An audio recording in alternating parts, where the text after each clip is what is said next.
And welcome back into Between the Lines. And we have two legends in the studio today, Beecher's head coach Marquise Gray and Grand Blank's head coach Tory Jackson. How you guys doing today? Doing good, man. Blessed. Big matchup on Thursday. It's so big that it had to be moved to the door. Yeah. When you guys think about Beecher and Grand Blank, how did this matchup even come about? And then what are your thoughts for the upcoming game? I think it's going to be really good for the city, kind of give it that old feel, the northern and central days of teams playing at the IMA. It's going to be a nice showdown, man. And I'm excited, man. I know I've been knowing Queese for a long time, so to play against him now, to coach against him, it's a dope feeling. And you guys mentioned playing each other. Yeah. We were actually able to find that video. And here on Between the Lines, we like to break video down. So let's go ahead and jump into this first one. We're going to jump in our time machine. We're going back to 2003. And Queese, we're going to start with you. What do you remember from this game? You actually had a pretty good alley-oop in here, too. This game, it's a rivalry game. Nowadays, So now Beecher rivalry is, quote unquote Hamity, but I'm from this era where our rivalry was always Saginaw Bena Vista. And both teams look forward to that game. You had to bring it. You could not just go through the motions and just think you're gonna go out there and just win. No. Every second, every possession, every loose ball, every rebound mattered. And that's where I come from. That's right. And the atmosphere in there looked great. Was it like this every single night? Man, regardless. Every night, every single night. Yeah, man. If you could play, you had to prove it. In this kind of environment, where it's standing room only, the whole community is out. Saginaw would travel real well and come down and watch us. It was just it was like two heavyweight boxers throwing punch after punch. And Tory, when we go to this next video, you're actually a freshman playing in this game against Beecher. Did you have any nerves before this? Man, like by this time, man, I think I had already had a couple games under my belt. We had some experience, man. So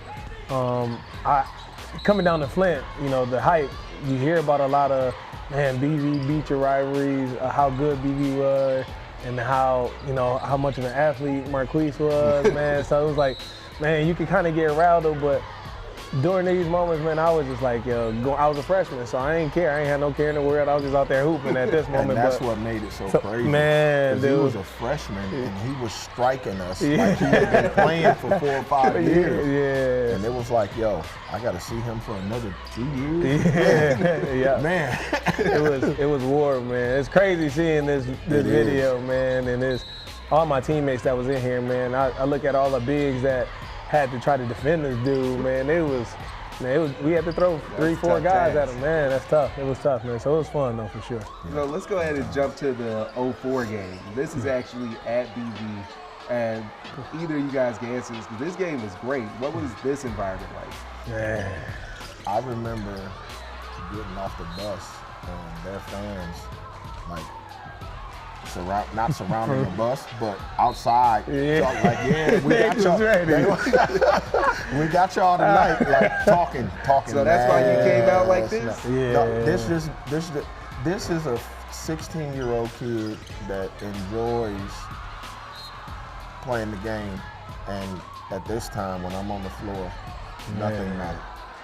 And so, bill-free kid, careless. My only concern was playing basketball. And then Tory, you're a year older. Yeah. So you understand what the high school game is like. Because you look cool, calm, and collected, right? You're just drilling threes. Yeah. But that's him. Always been like that. Always been like that. I think after a year of playing, a sophomore year, especially playing in this game, this moment kind of, it led to our tournament run. We ended up winning the championship this year in Class C. So I remember the previous year they had made their run, and they were killing. So it was like, man, I know if we can compete with these guys, it was like, we can make that run, man. So it was crazy coming out of this game, I think we ended up winning this game. I believe we ended up winning the home game. They beat us at Beecher that year. Yep. We won at home. So it was this moment though, man. I was out here trying to kill everybody at that moment. Their guards, I don't care who they were, man. I was like, my point per average went from like 14 to like 20 something, 24, 25 as a sophomore. So I had got real confident, and mentally, I was a lot more mature at that moment. I was already playing with 17 and under kids anyway on the AAU level. So that moment, I was ready for it for sure. And then looking forward to this matchup on Thursday. It's kind of like the same position that you guys were just talking about, two of the top teams in the state, but now you get to see it from that coaching aspect. So what is it like for you two, because you're so close, game planning for each other? I mean, the thing is this, I know the kind of player he was and the mentality that he approached the game with. Yeah. His team takes on that approach and that mentality. Tough, gritty, get up in you. Yeah. And I know that I have to prepare my guys to be ready for that. Yeah. On the other hand, he knows he got to prepare for me that same kind of way. That same way, man. And so now we can't physically impose our will on the game. Yeah. And that's the part where it's like, I swear, that's the part where, so we have to teach our players how to physically impose their will on the game. Yeah. But he's absolutely right, though. That part can be a little frustrating, but again, that part is also beautiful when you see, his team may have success in that moment, or our team have success in that moment. It's like, man, like the work is paying off. They're believing, they're trusting the work. They're taking your coach's advice and they're applying it to their game. So I know I'm gonna have to prepare for our guys. It's a gritty matchup. He got some tough guards. He got some bigs that can do a little bit of everything, and then he got a elite guard in Robert Lee. So it's gonna be a tough matchup, man. We got some of the best guards in the state with RJ, those guys, Tay Boyd, man, and then Bryce O'Mara's been playing well this year, man. Trayvon Johnson's having a phenomenal year off the bench, along with Rob Williams, and then we got Donnie Huddleston, who's a young kid that reminds me of myself as a sophomore.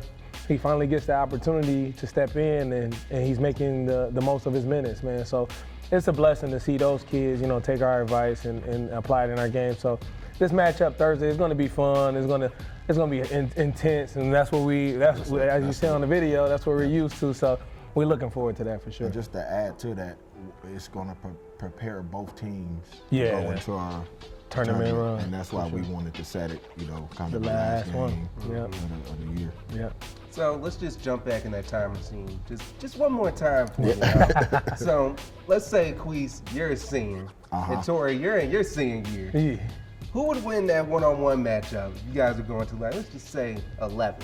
If we're going to 11, we gotta play. Shoot for ball too. And we gotta play dribbles. I was about to say, because you put it, if I have to play his game, he's gonna win. Yeah. But if I got to go to the block, then I'm going. So I mean, I think that wouldn't be fair to me or him. Yeah. Because two different games. Yeah, two different styles. Yeah.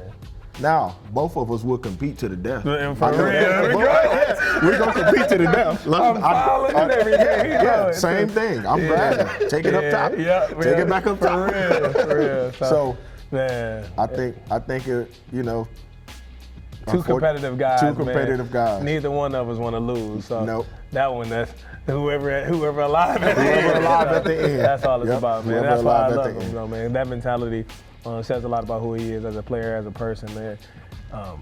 You got to appreciate that for sure. Same this way. The feeling's mutual, brother. Well, sweet. Well, thank you, too, for coming in today. And that's all the time we have for Between the Lines. I'm Brandon Green, and I'll see you guys at 11.